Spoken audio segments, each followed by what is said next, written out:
hjálpið okkur að byggja upp dreifikerfi samstöðvarinnar með því að læka síður samstöðvarinnar á YouTube og Facebook.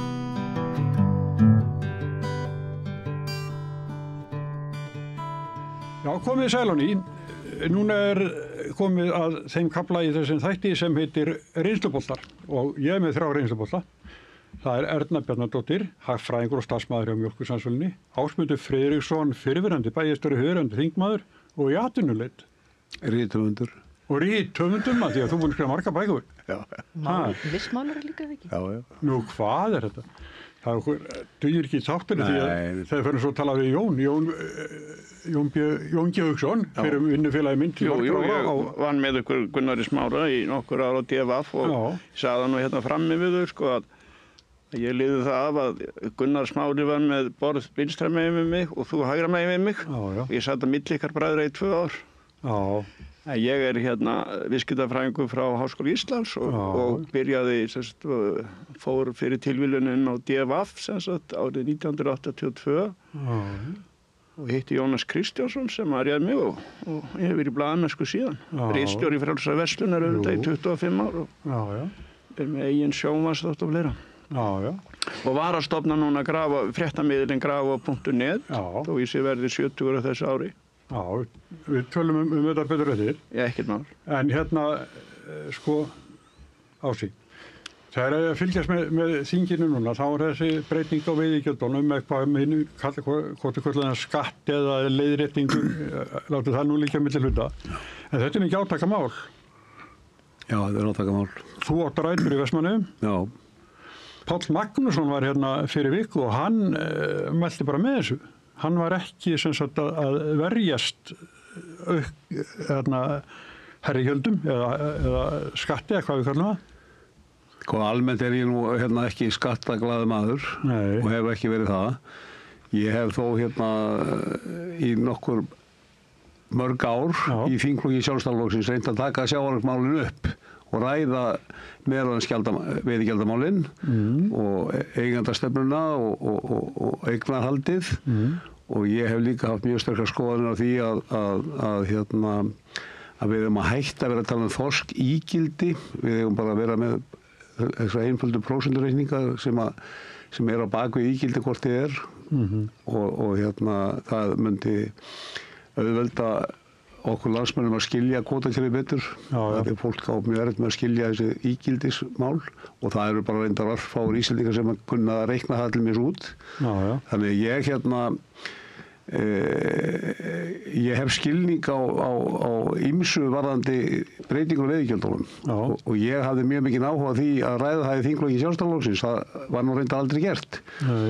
Og við höfum betur gert það vegna þess að það þetta ýmislegt í veiðigjöldunum sem að mátti lagfæra og þar á meðal til dæmis reiknigrunnin og ekki það að ég hafi fundið upp allar þessar hugmyndir en það til dæmis var mjög mikið rætt í samfélaginu það að til dæmis eitthvað tiltekið meðalverð sem að reiknistofa fiskmarkaða myndi gefa út á einhverju mánaðarbili til þess að hafa ekki mjög mikla sveiflur, til dæmis ekki daglega sveiflur, Þannig að það væri svona sambærilegur grunnur sem að veiðigjaldi var reiknað út, alveg saman hvort þetta var einstaklingsútgerð eða útgerð sem að væri að versla við eigin vinnslu. Og vigta sjálf og... Já, það nú reyndar, kemur kannski ekki veiðigjaldamálinu við, en það reyndar líka önnur umræða vigtunarleyfi og þess að sem líka mjög mikið stúdía. En mér fannst þessi réttlætið í því að bátar sem að landa hlið við hlið, að þeir væri þá að borga jafn mikið að aflaverðmæti til að hafnarinnar að hverju þorskkílói og það væri sami verðgrundvöllur í því og það mátti alveg fara í gegnum þá umræðu. Mér finnst að það alltaf svona pólitísk umræða hvort að veiðigjaldi eigi að skila svona 1 milljarð eða 10 skilur, það einhver pólitísk umræða sem að menn geta tekið, en þessi reikniregla, hún mátti vera sanngjarnari, en það sem að mér finnst þó aðalega varðandi þetta frumvarp sem að ríkisstjórnin að flytja eða matvælaráðherrann, það þessi norska viðmiðun. Hún fyrir mér sko, er þetta ákveðin pólitík allt saman en norska viðmiðunin er bara eitthvað þvæla í þessar umræðu. Það er bara fyrir uppsjáfiski. Ég átta með því en við sem þekkjum bara til í þessu geira sko, það er bara ekki nógu margir sem átta að sjá því hvernig það gengur fyrir sig. Og þegar við til dæmis byrjuðum að frysta loðnu í Vinnstunni sko 1982 sko, sem var nú bara algjör nýsköpun í íslensku sjávarútvegi að byrja að frysta loðnu og allt handpillað og unnið að þá var fundin upp mjög einföld aðferð en það er reyndar þannig í þinginu að mönnum er mjög illa við einfaldar aðferðir sem allir skilja. En þá var fundin upp svo aðferð sem að hefur bara mjög mikið verið notuð í sjávarútvegi að miða hráefnisverð við afurðaverð. Og það liggur alveg fyrir hvert afurðaverð loðnu afurða er. Og það er alveg í lóga lagið þess að það var lengi framan af að það var borguð bara 40-50% af afurðaverði, það var hráefnisverðið til skipta fyrir viðkomandi skip. Þess að þá voru auðvitað miklu fyrir skip í einstaklingseigu heldur núna. Núna er þetta nánast eingöngu bara uppsjávarskipinu er nánast eingöngu eigu vinslunar. Þessu Brim og Vinnslustöðin og Ísvilæð og þessi stóru fyrirtæki Samherji og SVFN. Já, öll þessi bara frábæra fyrirtæki. Þannig að sko að mér finnst að við áttum alls ekki yfirgefa þá leið. Hún er sanngjörn. Hún hefði auðvitað hækkað hráefnisverði til bátana og hefði hækkað skilaverði til sjómanna og hækkað hafnagjöldin líka og það er bara mjög sanngjörn leið.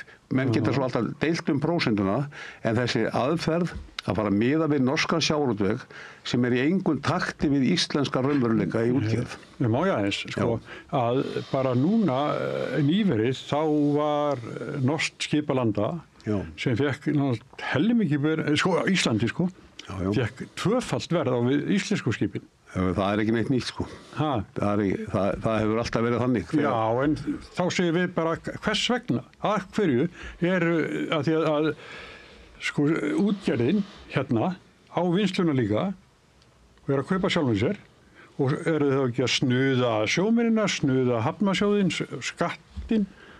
Jú, en ég, sko, þú veist, það er mjög erfitt í þessu stóru umræðu að taka út nokkra landar norska skipa. En ég er bara að segja það. Þau hafa alltaf verið á loðnu og komið að landa svolítið aflanum á Íslandi, bæði Færeyingarnir og Norðmennirnir og þeir hafa í öllum tilfellum, eða flestum tilfellum verið að fá hærri verð. Það er svona, hefur verið önnur viðmiðun vegna þess að vinnslundar hafa verið búin að semja við sína sjómenn verðin. Og þess vegna finnst mér að þau verð þurfi líka að vera sanngjörn og þau þurfi að endurvarpa eða sína afurðaverðið. Þannig að það hefur verið miklu nær að gera það og ég vil bara til þess að ljúka þessu umræðu frá minni hálfu að þá hef ég talið núna að það þyrfti að taka þetta veiðigjaldafrumvarp upp á svona formannalevel í þinginu og formennir gerir bragabót á þessu veiðigjaldafrumvarpi vegna þess að meirihlutin ætlar sér greinilega að koma sér í gegn og þannig verður það bara að vera. Ég vona að það verði ekki gert með einhverju málþófi og svoleiðis kjaftaði sem er þingil mikilvægt skammar ef það verður.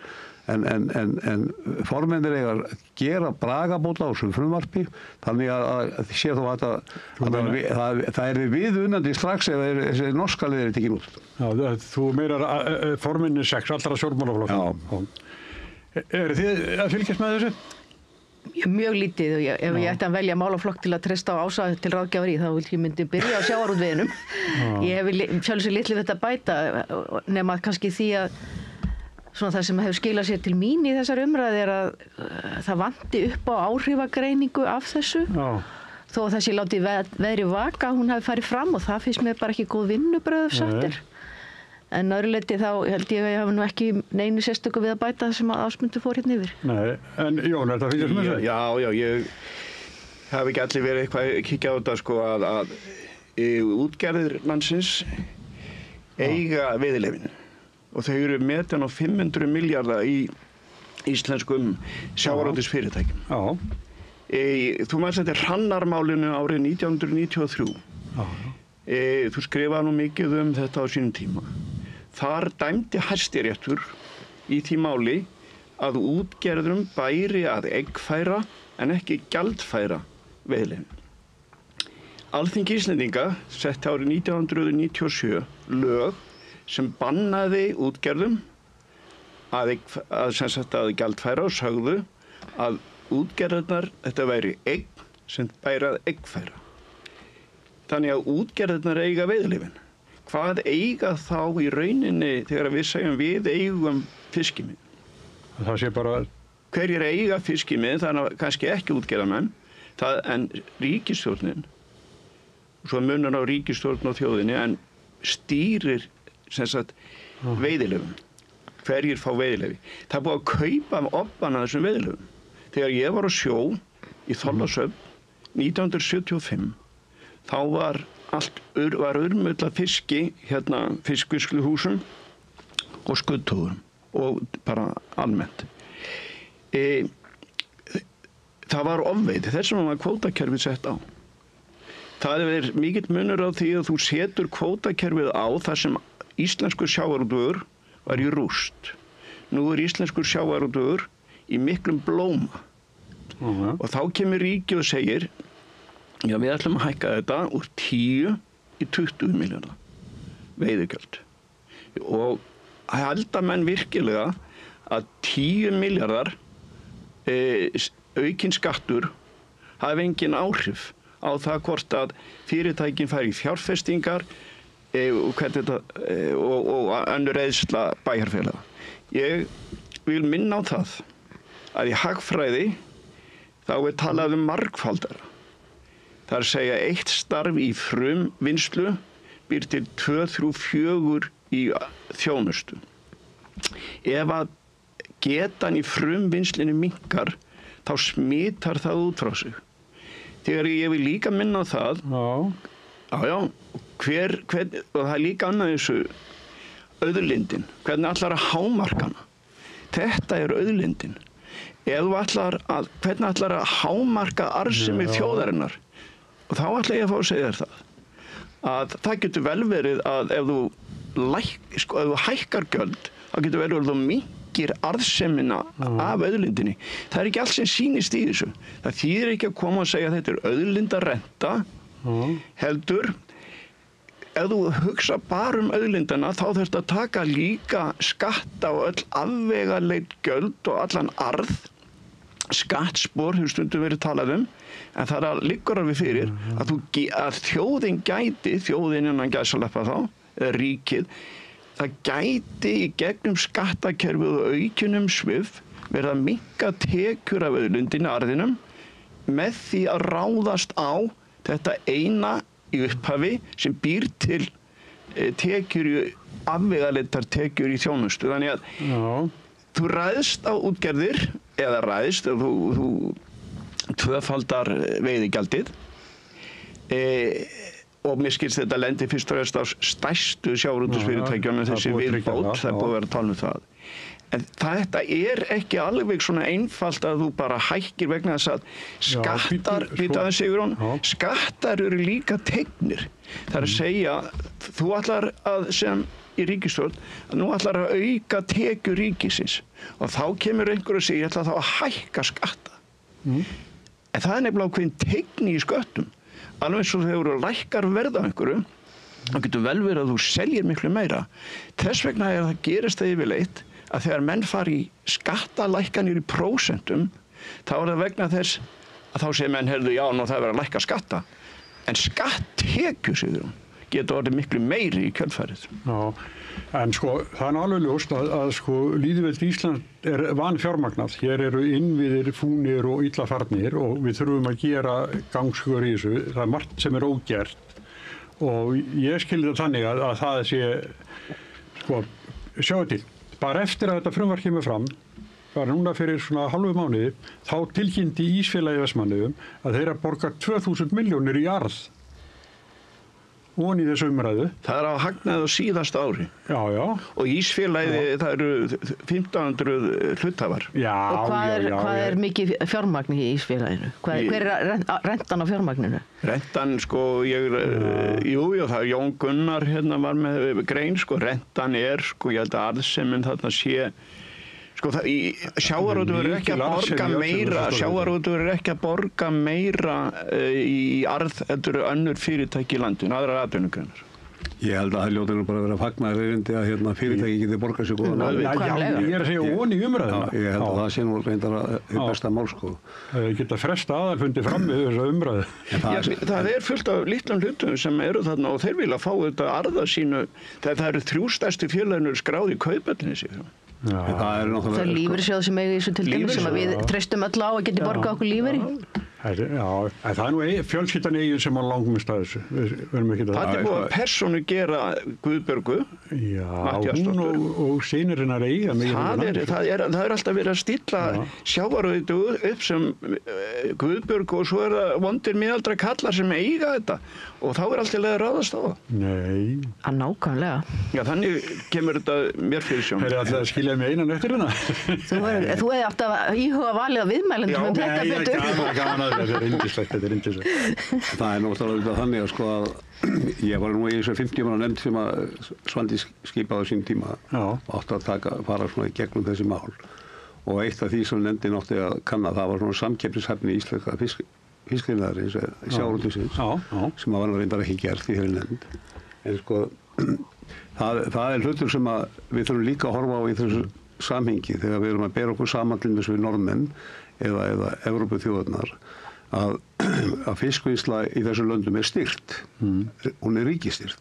Ég held að enginn okkar vilji fara þangað og við erum að lendi því að hér á fiskmarkuðum koma inn erlend fyrirtæki að kaupa fisk á mjög háu verði sem að innlend fiskvinnsla ræður ekki við. Jafnvel þó að hinni sé að borga flutningskostnaðir yfir hafi sem ansett dýr líka. En það er vegna þess að allir stoppkostnaðir fiskvinnslu í Evrópu er borgað endurgreiddur á 80%.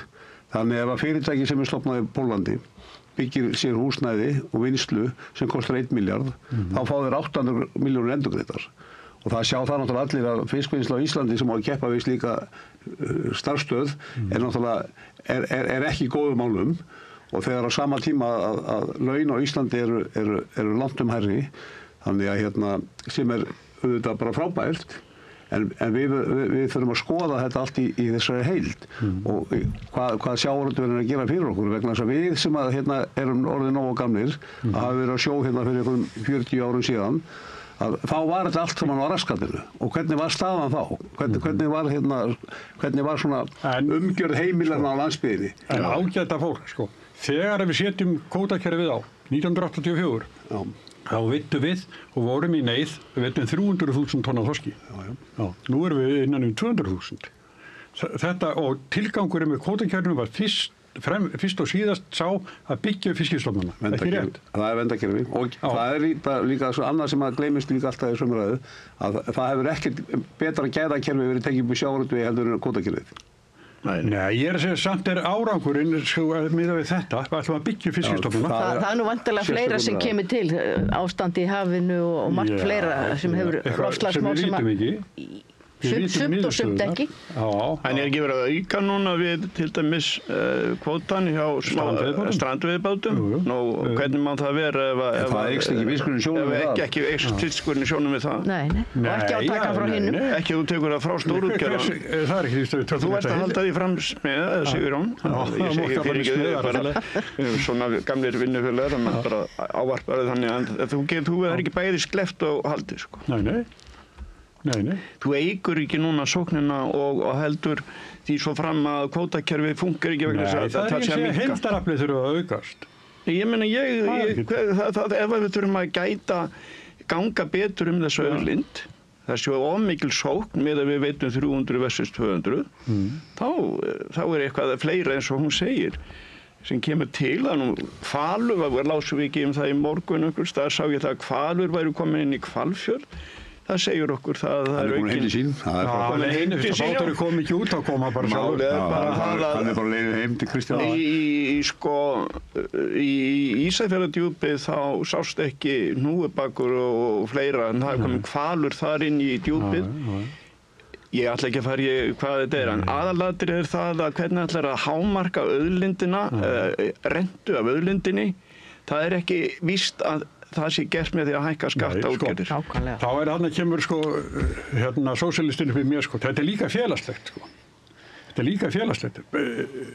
Sjávarpláss sem að mistu togaran Elínu Þorbjarnardóttur eða Gilli eða hvað þið heita allir þessi togarar, að hafnirnar hafa staðið þarna nánast verklausar, en núna eru sem sagt krókabátarnir, þeir komin í þessar hafnir og það verður bara...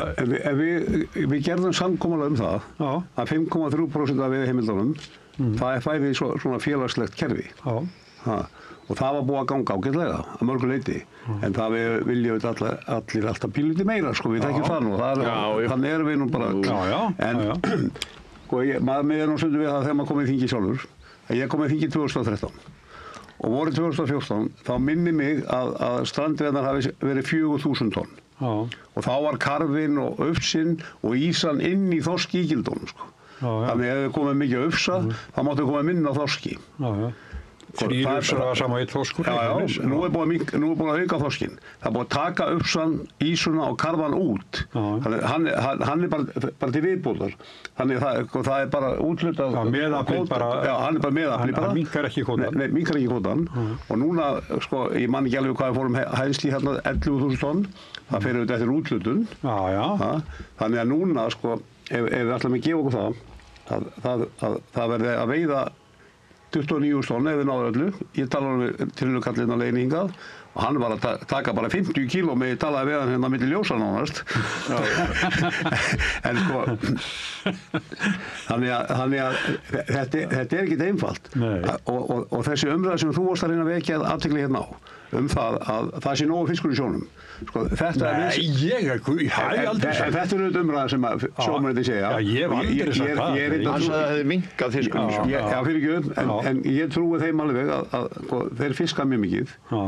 En sko, allar okkar ákvarðanir, og eins og núna, ef við ætlum bara að taka 20.000 tonn í strandveiðar einhvers staðar annars staðar frá, bæta því við. Það vantar 10.000 tonn. Eða 10.000 tonn, eða 15.000 tonn, eða hvað það er. Nei, það er 10.000. Eða 10.000. Já, þeir eiga 10.000 í þessu kvóti núna. Já, en þeir eru að tala með ef þetta fer alveg í topp, þá er það 29.000. Ef þessi 45 dagar verða fullnýttir, þá fer það 29.000. Já, þannig að ef við miðum við það, að sko, við þurfum að bera allar okkar tölur, útreikninga stoppstærðir og annars slíkt undir Alþjóða Hafrannsóknaráðið sem að samþykir okkar kvóta. Sú samþykkt og sú umgjörð sem að Íslenskur sjávarútvegur býr við er það að þegar að Brim gerir samning svo við Marks og Spencer að selja þeim fisk, að þá er það gert á þetta sem sjálfbæra veiðar. Og það er verið að vera studdar samþykki erlendra aðila. Þannig það er ekki bara við eða sjóvarútvegur sem að geta sagt að það sé nógu fiskur. Alþjóða samfélagið er bara inn í þessu með okkur. Og við getum ekki hreyft okkur nema þeir stimpliða líka. Þannig þetta er ekki eins einfalt og menn segja alltaf. Nei, það veitum við allir. En það er langt mál að fara út í það allt sem Já. Þetta er alltaf skemmtilegt umræðefni. Við erum alltaf að tala bara grundvöld hagfræðina, skortinn hérna, sko. Lögmál skortsins. Lögmál skortsins, en svo til viðbótar, sko, að þá eru þetta hagkvæmni stærðar í þessari atvinnugrein eins og mörgum öðrum. Ég minnist þess nú að hafa setið hérna í mars á fundi það sem að hvort það var nýr forstjóri Bónus sem að fór ítalega yfir hvað það þýddi að geta hagrætt og verið með mikið umleggis og það er ekkert öðruvísi hvorki í sjávarútvegi eða öðrum atvinnugreinum og það skilar auðvitað meiru fyrir þjóðina að kosta minna til við að afla teknana. Já, en samt sem áður, sko, það sem ég var að tala um innan félagslega þátt og hann má ekkert gleymast heldur. Þetta er ekki spurning bara frændaðin Jón Bjarnason fyrir sjávarútvegsráðherra. Hann er uppáhaldsmaður á þessu. Ég hitti hann reglulega. Já, hann er uppáhaldsmaður á þessu. Þú snýrð ekkert klukkunni við í þessu, sko. Það er bara... Nei, ég er að tala um bara fjölbreytileikann.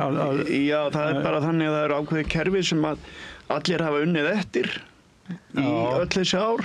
Ríkið setur lög, Alþingi, það fara allir eftir þeim leikreglum, það verður sameiningar, það fólk er að kaupa kvóta og það gengur allt út á hagkvæmni, nýjustu tækni, keppa við helstu lönd í Evrópu og vera þar fremst í flokki. Ég meina, allar þá að segja, bara Guggan var seld hérna fyrir 30 árum og þetta er allt voðalega leiðilegt. Ég skal segja þér annars sem ég hugsaði. Ég sá hérna í þinginu í gær, þá var Rósa Guðbjartsdóttir, fyrrverandi bæjarstjóri í Hafnarfirði, að tala sem sagt að verjast frumvarpi atvinnuvegaráðherra. Færa sín rök. Já, en sko, hún hefði alveg getað sagt, sko, Hafnarfjörður var einu sinni stútfullar af togurum, þar var bæjarútgerð og þegar að þeir kaupa Guðstein sem lá í Hafnarfjörðarhöfn, samherjafrændurnir, að þá keyptu líka apríl og mæ að bæjarútgerð Hafnarfjörðar, það var engin fyrir að reikna sko kóta sem peninga nema þeir og seldu það bara fyrir slikk og komst þið ekki með skipstjórakóta inn í það? Jú, líka og Harbakk, Kaldbakk segir, alveg rétt. En svo var það líka Kristján í Hvalnum sem keypti í júní, sko, Venus í dag, sko. Þannig að Hafnfirðingar og svo stálskip seinna, það er bara að þurrka upp mikla togara bæ, sko. Jú, og þetta sko félagsleg röskun sem kostar líka, sko. Já, hún náttúrulega alls ekki Hafnarfjörður, sko. Hafnarfjörður blómlegur bær. Þannig við þurfum ekki að hafa áhyggjur af því að þar sé atvinnuleysi eitthvað fleira. Þetta ég nú Hafnfirðingur. Já, þú það og allt það. En sko, kerfið eins og Ásmundur segir, þetta og fleiri og við erum að tala hér Erna, að þetta mjög hagkvæmt kerfi. Þú ert að svona taka 10 milljarða út úr þessu kerfi og þú og menn halda það ef engin áhrif á kerfið. Það er stóran myndin. Ég get ekki setið einn á móti Ég ætla að hjálpa þér þetta, sko. Takk fyrir það, Ásmundur Friðriksson. Ég segi bara eins og Erna, þú valdir Við erum auðvitað alveg sammála það að vera með þetta 5,3% kerfi sem hafa komið á. Það er sátt það. Og við þurfum auðvitað bara að halda þér þar og trillukallandina var nú bara á undanförnum árum stórvirki því hvað megi voru veiða og bara við fögnum því en þessi samlíking sem við vorum að koma hérna með Hafnarfjörð og þetta nú bara á Vestmannaeyjum þegar maður var sjálfur pegi, sko, voru 70 vertíðabátar og þar voru 65 á netum, sko, nú voru 1 netabátur í með 2 kannski. Jú, ég að segja það og þá átti vinnstöðningabát og Ísfélagi átti ekki bát, það var bara Hrafnseturstöðin og fiskjar sem áttu nokkrar bátar, sko. Nú þetta er breytt mynd en sko arðsemi er náttúrulega margföld á öllu þessu klappi og það er náttúrulega í svona risa kerfi eins og sjávarútvegskerfinu að sko jafnvel þó að kerfi sé frábært að þá eru bara stærstu kostir þess líka jafnframt stærstu gallarnir, sko. Og það er þessu framsalið og ýmislegt sem við getum rætt Það finnst mér vera mesti kosturinn reynda. Já, en sko það er það náttúrulega. Til þess að búa til hagkvæmni þarf það að geta selt og samþykkt. Það er það sem er sko gagnrýnt mest. Já, það er tvennt sem er gagnrýnt. Það er annars vegar, þá ert að gefa þér það að þessi gagnrýnt þegar einhver fer út úr greininni. Ertu ekki að tala um það? Ok, það er vissulega þegar fyrir taugarnar af fólki. Hitt er annað eins og þú ert að tala um. Það er þessi arðsemi. Þú ert að tala um allt í einu leyfi sér einhver að borga út 2000. Nei, ég sagði það ekki. Það er ekki geta setið á sér fram yfir þessu umræðu. Það var það sem ég sagði. Já, en heitir það ekki bara að vera falskur og tvískinningur í því? Nei, ég vil skvætta eins og þeir að skvætta sko olíu og eldin. Ég held að mann horfi á þetta þannig að þetta sé gott kerfi. Það haldi vel utanum þetta, kannski verndar það ekki fiskistofnana nægilega vel. En ég held að það verði ekki gróði nokkura stórfyrirtækja og arðsemi og það sem eru komin nokkur nöfn sem er bara hreinlega veiðileyfi á að kalla það á allskis nöfnum. Já, það hef ég aldrei gert. Nei, það hefur þú ekki gert. Þeir hafa verið uppnefndir mjög á meðal fólks og það er jafnvel litið sko á marga útgerðarmenn þessar stærstu sem sko eins konar bara glæpamenn jafnvel. Ég vil ekki ganga svo langt. Ég held að það sé ímynd þarna nokkura sem við erum að tala um skaði bara heildarkerfi, sko. Ég held að svona sko, í stóru myndinni eigum við Íslendingar að vera gríðarlega stoltir að sjá þetta. Já, svo kemur inn í þetta, við ekki gleyma því, eins og Namibíum og svona. Það er bara, það hjálpar ekki á sig. Það er alveg á tæru. Það var bara gamla dag voru menn að henda fiski, við erum að upplifa allt saman að fara í gegnum með allar þessu umræðu og á einhverjum tímapunktum þá gerist eitthvað sem er óæskilegt og við erum auðvitað ekki að afsaka neitt í því, sko. Það er enginn að gera það. Það er bara eins og þegar maður keyrir Reykjanesbrautina sko, það er á að keyra 90 en það er mjög margir sem keyra 110 sko. Því við erum ekki alltaf að fara í reglunum. Þannig að ég held að svona í stóru myndinni ef við verðum ánægð með hvað við hefum frábæra sjávarútveg. En við þurfum auðvitað að halda áfram að ræða það, hvað hann þarf að leggja til. En mikilvægast er auðvitað að bara í þjóðartekjunum þá skiptir þetta alveg lykilmáli. Nú ætla ég að fara yfir í Bóasarinn. Yfir í? Bóahasar. Nei, hérna njósnirnar og allt saman og svo bara ég heyri það er ekki héraðssaksóknari, sérstakur saksóknari, hvað heitir það? Héraðssaksóknari. Heitir það núna? Já, hann Ólafur Þór. Já, hér sérstakur saksóknari á þessum tíma. Já, héraðssaksóknari 2012. Og þar er bara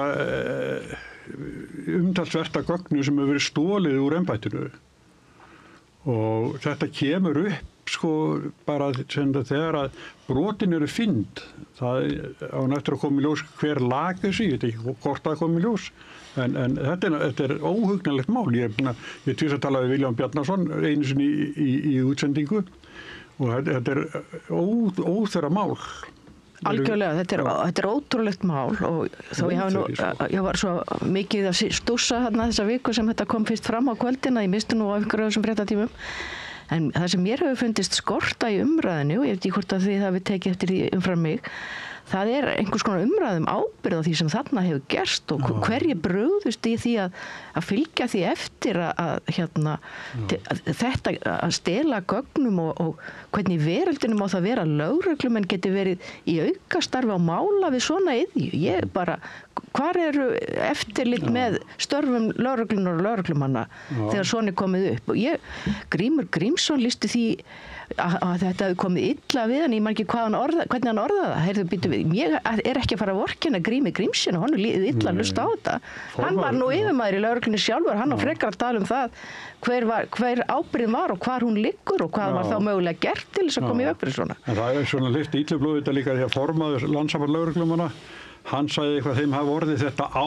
Já, það á ekki að snúast. Vildi ekki kaupa það sko. Það á ekki að snúa svo á þá sem að stunduðu þessa iði, þá snúa svo á þá sem báru ábyrgð á störfum. Jú, ég byrja þar, já.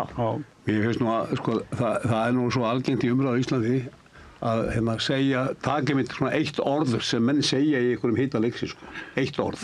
Já, en hann er særði maðurinn, Vilja særði maðurinn hana. En ég bara segja sko. Þú þekkir hann er bara það er ekkert íst að hann á ætla að segja nákvæmlega svona sko, en sko þú bara leiðréttir það aldrei.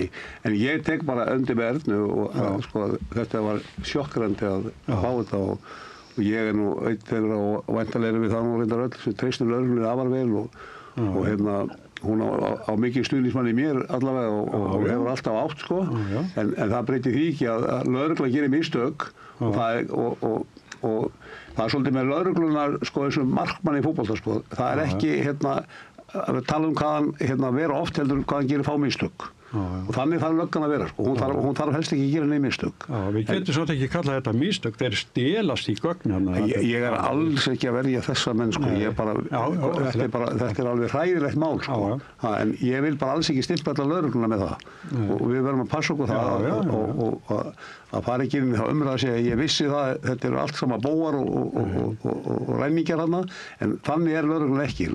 Frábæri menn, frábæri einstaklingar sem að vinna verðar aðstæður, erfið störf og ég heyrði það, einhverju talaði það að þeir verðum á laun sko, það er bara þannig, maður vinnur bara alla sína vinnu 100% þegar búið sem í launi sko og þau verða alltaf á lág á Íslandi og ég held að löggan sé nú bara alveg bara sko Nú var ekki að ringi alls sem að hún á, ég held að við erum ekki beinni það er engin kókamjóls hérna það er gaman að þessi símusöður með okkur sko Já, Jón, þetta er sko, mér finnst líka einhvern veginn þetta eru rauninni tvö mál er það ekki það er annars vegar er það að þessir menn stofna fyrirtæki og þeir eru sem sagt vinna hjá sérstakun saksóknara sem að Björn Bjarnason skipaði á sinn tíma. Árið er 2012 Þeir vinna sem sagt hjá og fara inn í húsrannsókn ef ég man rétt og þar embætti gerir það og embættið var fullt af gögnum. Síðan kemur ljós að þeir selja gögn til skiptastjóri hér út í bæ. Þetta fyrirtæki eða þessir menn sem ræður. Sérstakur saksóknari, Ólafur Hauksson, bregst við og kærir þá.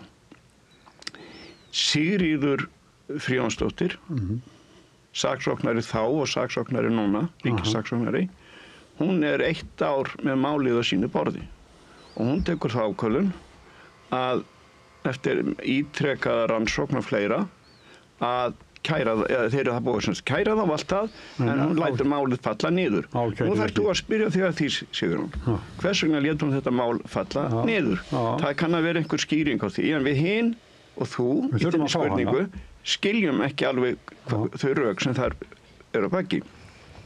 Hitt svo málið að þá þetta svo kallaður bóasar, það ekki þetta mál sem við sem verið að tala að stela gögnum. Þá ertu farin að tala svo kallar njósnamál. Að þeir eru fengnir til þess að njósna Villa Bjarna sem höfðaði mál gegn Björgólfur Thor vegna falls Landsbankans. Og það var svo kallar hópmáls sem hann var upphafsmaður að. Hann átti þarna stóran hlut og hann upphafsmaður að því og fær til sín fullt af mönnum. Þá kemur í ljós að Róbert Wessman kaupir fallnar kröfur af öðrum mönnum. Og í þessar hópmálsferð þá gerist það. Björgólfur Thor og Róbert eru höfuðóvinir og Björgólfur Thor segir allt í unni þegar þeir eru að leggja fram gögn. Heyrðu afsakið, hvar hafið þið fengið þessi gögn eiginlega? Býtu, hvernig gátu þið fengið þau? Það verður til þess að hann grípur til þessa ráðs að leigja þetta fyrirtæki og fær það til þess að reyna að tékka á því hvort að Willi Bjarna og Róbert Wessman séu einhvers staðar að hafa náð þeim á einhvern fundi. Auðvitað þegar að Bóasar, mér finnst þetta vera svo hallærislegt og málið alvarlegt, en allt þetta sem maður sá í þessum þætti var auðvitað bara amatörslegt einhvern veginn og fleira og þeir meira segja, lögreglumennirnir, ég ætla ekki að gagnrýna lögregluna þó að það séu 2 menn þarna og einhver einn á mótorhjóli. En þeir meira sig að taka upp fund með manni sem þeir eru að vinna fyrir. Og hver gerir það ef þetta á að vera svona leynilegt? Þannig að eftir stendur, þetta stórfurðulegt þetta njósnamál. Willi Bjarna og fleiri auðvitað verða fyrir barðinu á því og auðvitað ákveðin og svo þetta stendur þetta yfir hvað í 60 daga eða eitthvað mánuð eitthvað svolítið hvað það En það breytir því ekki að hitt málið Sigríður Fríðarsdóttir, hún þarf að svara fyrir það. Það var bara þessi angi sem var sýndur í sjónvarpinu sem þú kallar Bóasar.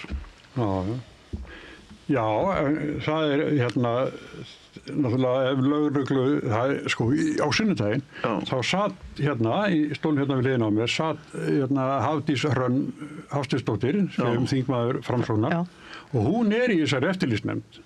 Eftirlit með störfum lögreglu? Með störfum lögreglu. Þannig að við gátum ekki mikið svona, hún náttúrulega gat ekki verið að ræða við okkur um þetta mál sem hún átti eftir að fá það til athugunar. En það eins og segir, það af hverju var ekki ágætt. Ég vil líka bara segja það að ég treysti lögreglunni eins og þau talum. Við höfum séð mikið af bíómyndum þar sem spilling innan lögreglunar erlendis. Bara almennt séð en ég í Gallup-könnunum hefur lögregluna í Reykjavík og lögreglan sem stofnun mælst hvað hæst. Það er ekki bara Landhelgisgæslan sem skoraði með. Og einn maður á mótorhjóli sem gerir þetta og þessi 2 þarna. Við skulum ekki dæma heila stétt út frá því að þetta sé allt. Það er enginn að því hér. Nei, en hún þurfa að, ef að fólk að dæma lögregluna út frá þessu. Jón, það var komið einhverju slúbertar í blaðamennsku en við viljum láta dæma okkur fyrir þeirra verk. Já, ekki stéttin í heilsinni. Nei, og alls ekki. Þannig það bara aðstæða í samfélagi. Já. Það nú reyndar þannig að það í blaðamennskunni, þar hafa nú verið menn líka til rannsóknar. Þú verðum ekki að fara yfir það hér. Já. Og hefur vakið mikla athygli í samfélaginu. Og við verðlaunaðir. Ég hef meira segja ég þurfti að fara nokkur sinnum í dómsal sem blaðamaður. Já, ok. Ég átti Norðurlandamet, ekki Evrópumet, en Reynir Traustason búinn að ná því að mér. Það eftir svo hraðvert, eða? Nei, að því að ég var með svo góðan lögmann alltaf, að Jón Magnússon sem varðið mig alltaf nema einu sinni, þá var hann ekki á landinu og þá var ég dæmdur. Akkurat. Ég var alltaf sýknað þegar Jón var alveg stórkostlegur mannflytjandi. Og ég kannski henni, ég vona það, við erum ágættisvini, ég og Jón, en hann sem sagt, þegar ég ringdi í hann og sagði, búið að stefna með svona og sagði Jón, já, hvernig ætlar að verjast í? Ég ekki lögmaðurinn, þú. Traustur og góða maður. Já. Heyrðu, sko, við erum búin að akra þetta, að þetta eru tvö ólík mál, ekkert ólík, þetta eru tvö mál sama meiði. Já. Er það ekki? Jú. Og þarna kemur líka á sig, þessi aðal, sko, playerinn í þessu, hann var líka með Samherja. Þessi Jón Óttar. Jón Óttar Ólason. Já. Hann að, því að sko, hvernig umræðin getur flætt, sko. Já. En hverju breytið það? Út á við. Ég menna, braut hann lög þá þegar hann var að vinna fyrir Samherja? Við erum fyrst og fremst að tala þetta mál. Það var hann njósna. Fyrir Samherja? Já, það er ekki njósna uppljóstararann. Jú, ég held að. Jó, ég menna, svo það málið, Namibíumálið, er búið að ákæra í því. Hvað það búið að vera lengi hjá? Nei, það er bara. Hvað er búið að vera lengi í, það mál búið að. Þór Hugsinni? Já, og velkast þar í kerfinu. Það er einhvern veginn bara, fólk er bara einhvern veginn búið að dæma þessa menn, sko, og það er auðvitað bara, sko. Það er best að klára þá málin, ekki. Já, ég er bara saman það, og ég held að það er og þeir sem er liggjandi grunn í einhverju málinu hljóta vilja bara klára þau. Já, sjálfsög. En það er einhvern veginn þannig að þjóðin er bara fljóta að dæma.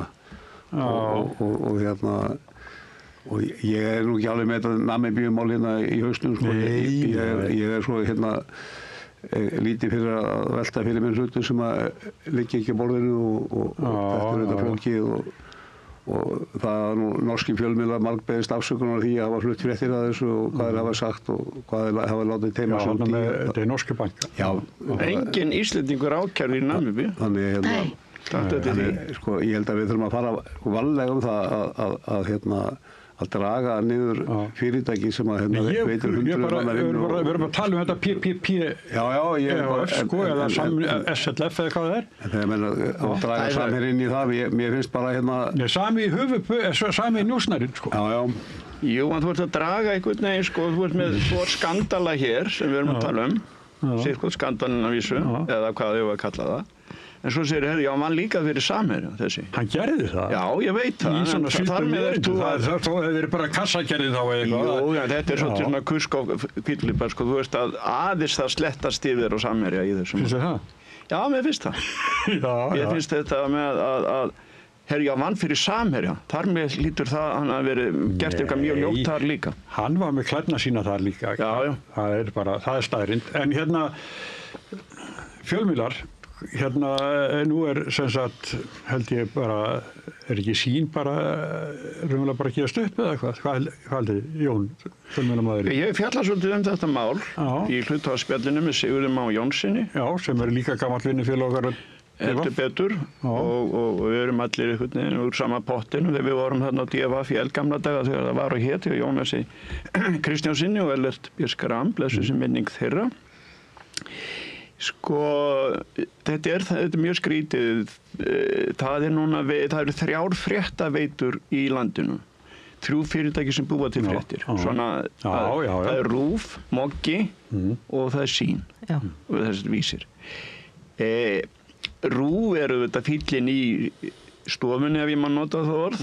Það er að segja að það fær 6-7 milljarða beint og svo er hann að fá 3 milljarða í auglýsingatekjur. Ruðningsáhrifin er alveg gífurlega á hérna.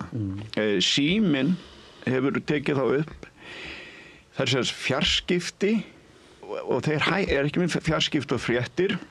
Þetta er bara fjarskipti og svo skemmtiefni. Ég er að tala um fréttir og fjarskipti og sjónvarp. Þannig að þeir eru með svona entertainment eða skemmtiefni. Þeir eru ekki með fréttaveitu? Nei. Ekki við fréttabeitu. Sýn hefur hins, og það eru 50.000 áskrifundur af premium Símans.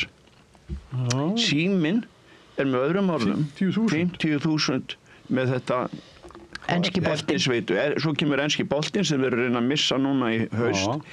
Þegar þú ert með svona að Síminn þess að græða á sjónvarpi, plús fjarskiptum. Þeir eru með fyrirtæki sem heitir Núna. Það sé að þú pantar hinn á þessa þjónustu þess að hringja í rakaraðin, þá getur þú bara og þeir eru með Síminn Payment sem að það eru 10.000 manns með greiðslukort frá Símann. Síminn þess að hagnast. Er fjölmiðill innan í þeirra skilgreiningar. Sín er með fréttastofu og eigin framleiðslu. Síminn hefur keypt allt efni, segir við fjárfest í efni, ekki tækjum að hennu. Sín hefur hins, það er Síminn. Sín hefur hins vegar verið með eigin tæki og verið í þessu.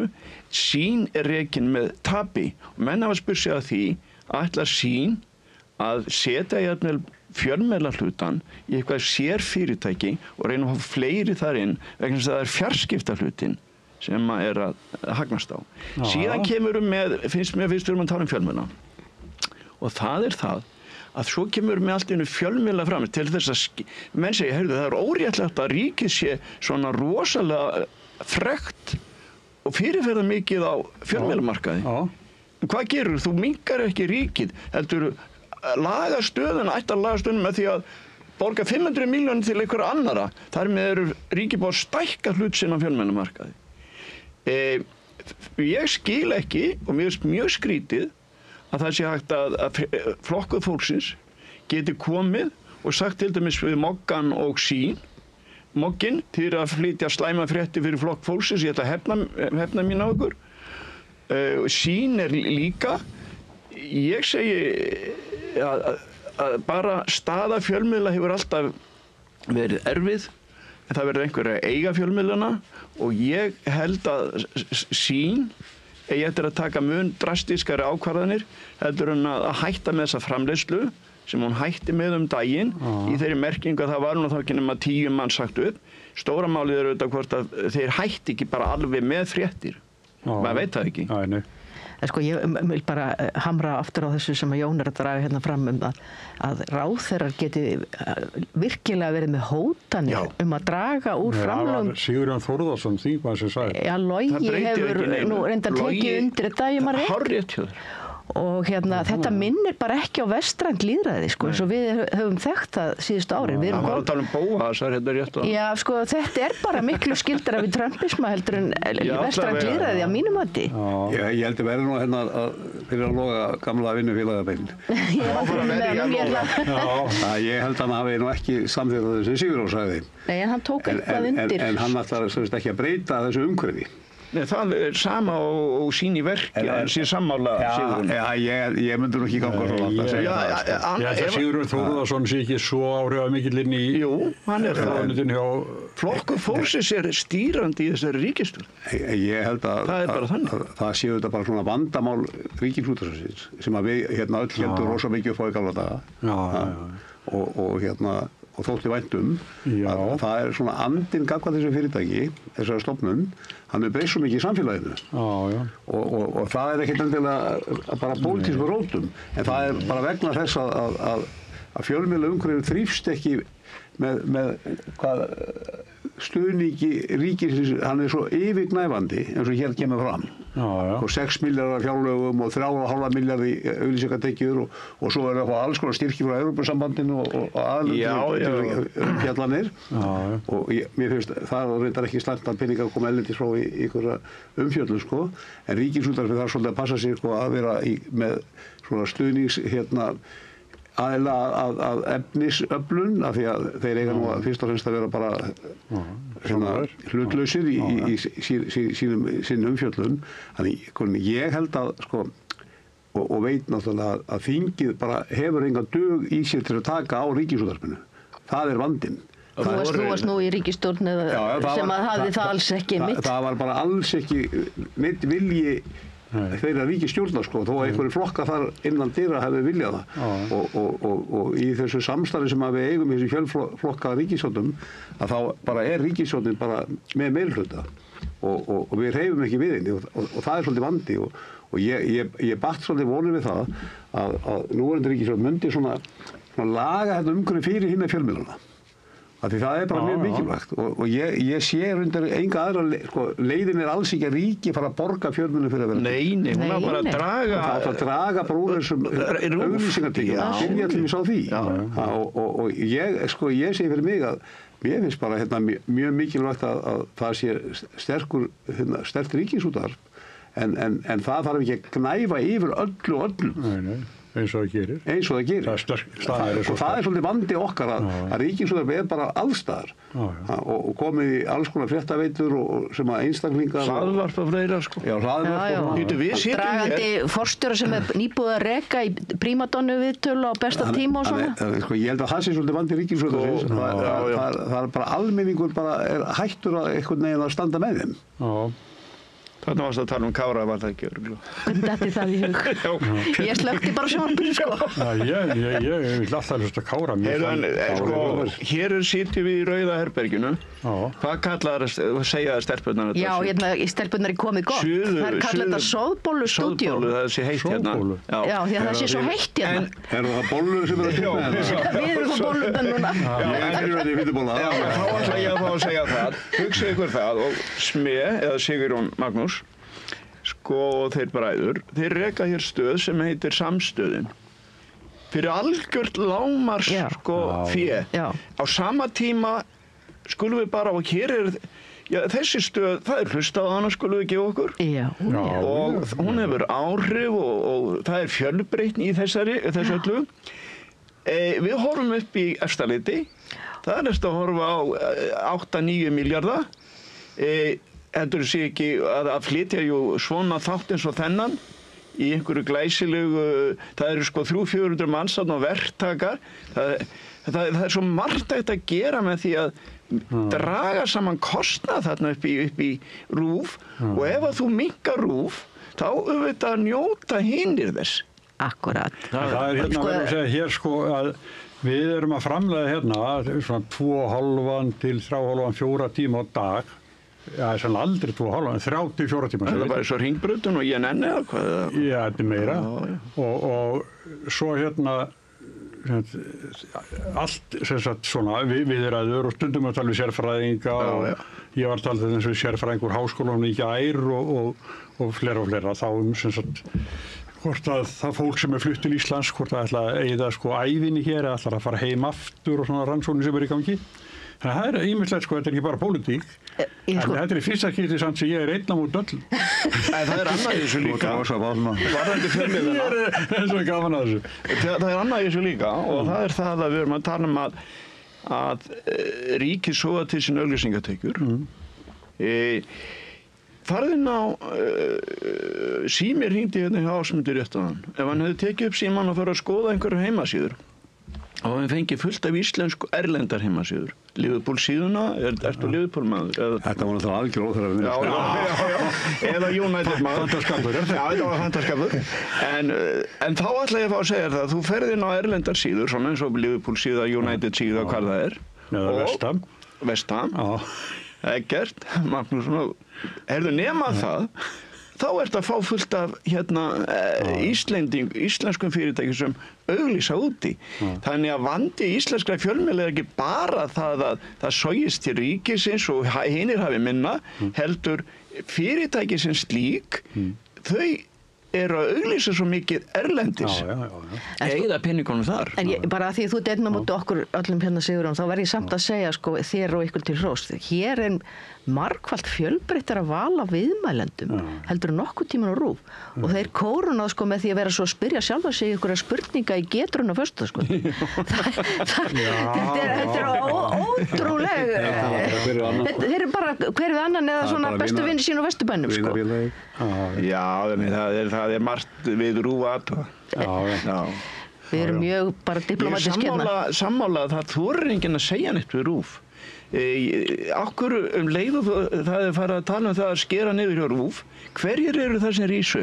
Það eru vinstra, það er Samfylkingin og Viðreisn og það eru vinstri öflin í þessu landi. Það eru þau sem byrja strax. Það er skrítið að Samfylkingin skuli alltaf rísa fyrst upp og mótmæli. Það er vegna þess að RÚV er með vinstri slagsíðu. Sko, ég verða að fá að segja ykkur eina reynslusögu í þessu máli.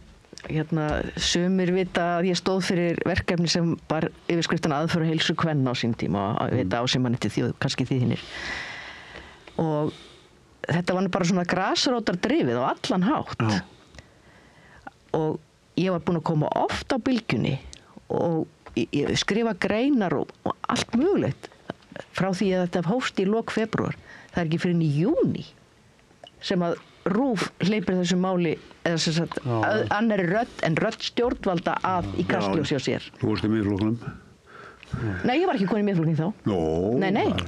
Bara, þarna var náttúrulega Svandís sem þurfti að verja og hennar verk. Ég hefur bara alveg með það á hreinu. En RÚV hefur aldrei flutt frétt að stofnun samstöðarinnar.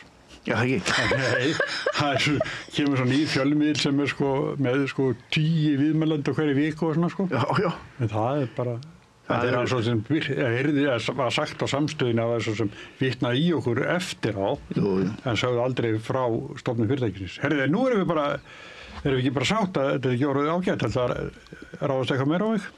Já, allar stilla upp í lokin sem einhvern fórnalamb heitinni. Nei, þú ert Tóbjörsi, þú ert nýbúin að stofna nýja fjölmiðil, Já, það er ágætt. Það er mikið með það. Já, takk fyrir það. Ég þarf að kíkja það. Fór í loftið miðjan febrúar og það eru 13.000 innlit á hverju viku og ég fengi alveg geggjaðar viðtökur.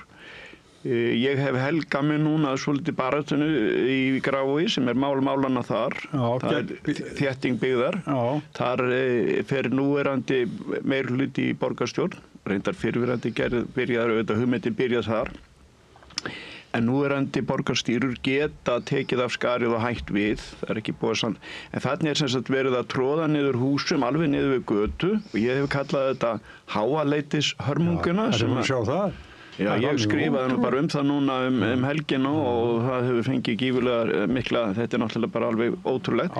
En þarna er semst verið að ráðast á græn útivistarsvæði, það er verið að ráðast á græn hjólastíga og göngustíga, það er verið að skerða útsýn íbúa, þú ert að ráðast inn með miklar aðgerðir inn í deiluskipulag sem hefur verið við lýði til langs tíma og íbúar hafa ekki treyst á að stæðist og hafa keypt og selt fasteignir út frá því. Þetta er álag á innviði, það eru sem sagt skólarnir, mikið álag á það, þetta er álag á vegi.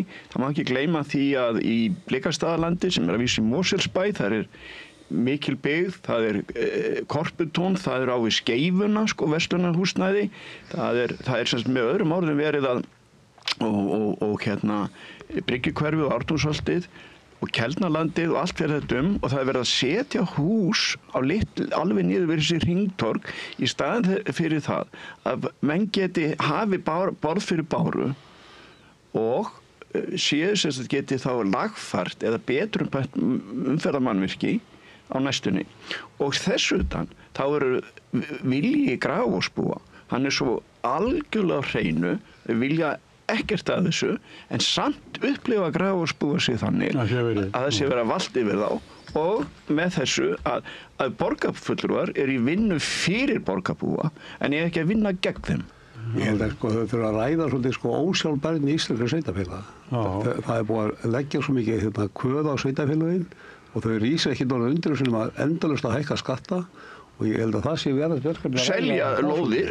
Já, það er eiginlega aðaltekilega að selja lóðir og hækka skatta og lóðarleifugjöld og svona, þannig að ég hef mikla samum sveitarstjórnarmönnum hvernig staðan er og þeir fá til dæmis ekki hluta af fjármagnstekjuskattinum sem að myndur laga mjög mikið og það eru fjölmargir íbúar sem ekki að borga rekstur á skólum eða neitt sem það er ekki í og jafnvel þess best settur Það er oft þannig að það er verkefni sem við þurfum að ræða og þessi þétting byggðar náttúrulega, það er náttúrulega eitthvað þvæla það er náttúrulega búið að koma í ljós að þessar íbúðir ekki eins og seljast, þær eru náttúrulega í fyrsta lagi ekki af í stærði að það er gefin sér skýring en auðvitað, ég spyr bara þeir sem að skipuleggja þetta og ákveða ég að fara að byggja hann onni í hringtorg og arkitektandi sem hannar sér hús það getur ekki verið að þeim detti í huga að þeir vilji búa þarna sjálfur. Nei.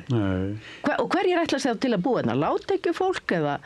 Síðan Já, við verðum að fara að enda. Já, fyrir ykkur. Nei, ég ætlaði bara að segja það. Októfurfjöldur snúningi. Já, en það bara þannig sem ég tek undir með henni. Að það sem sagt... Ég hafði greinir alveg Halldóru niður í gamla þetta bræðið. Það var að fá að tala sér út núna. Ég bara að segja, okkur kynntust við Jón ekki fyrr. Já, ég segi það líka að það var bræðurinn heldur mig niðri. Nei, málið það að það dýrt að þétta. Þú ert að koma með tæki inn í svona hverfi og þú ert ekki með nein bílastæði en húsnæði mjög dýrt þannig að þeir einu sem hafa efnið að kaupa það eru fólki sem á Range Rover og vantar bílastæðin og bílskílin þess vegna selist þessi húsi. Nei, það er Erna, Ásmundur og Jón G. Takk fyrir kærlega fyrir komuna. Takk fyrir, gaman. Rauðaborðið heldur áfram eftir augnablik. Samlokubrauð, maltbrauð, tékkneskt-brauð, súrdeigsbrauð, brauð ársins, Bernhöfts bakari, íslenskt handverk síðan 1834.